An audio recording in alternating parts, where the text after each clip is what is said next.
Why MCP and ACP relate and why we should learn both of them. As you know, ACP is used to develop AI agents with a standard interface. And also you know that MCP is used to provide context to AI agents. So if you want to build AI agents with a standard interface that can seamlessly communicate with other agents but also can access external information, you need to use MCP in your design and in your implementation of AI-based system as well.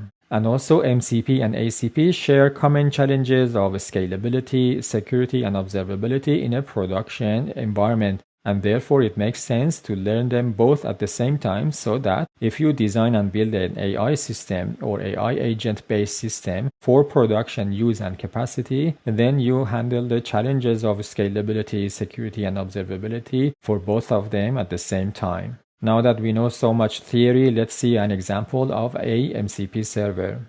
In this example, we want to see how we can use a weather MCP in our AI agent to basically get information about tomorrow's weather forecast. In this example, the user goes to, for example, a chat screen or something, or just uses API to send a prompt to an AI agent. This AI agent is a weather agent. It's supposed to basically tell you about weather.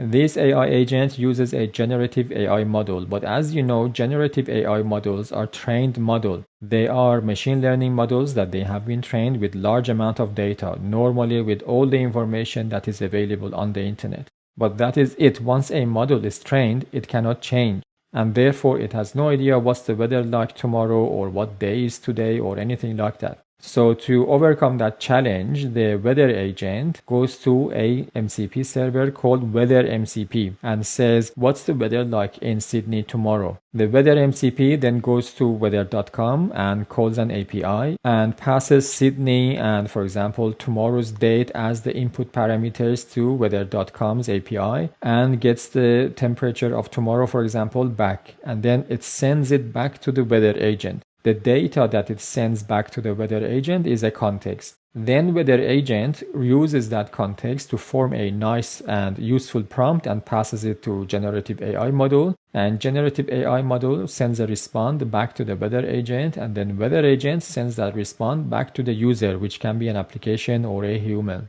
We will use this example in our course so that you understand this concept better.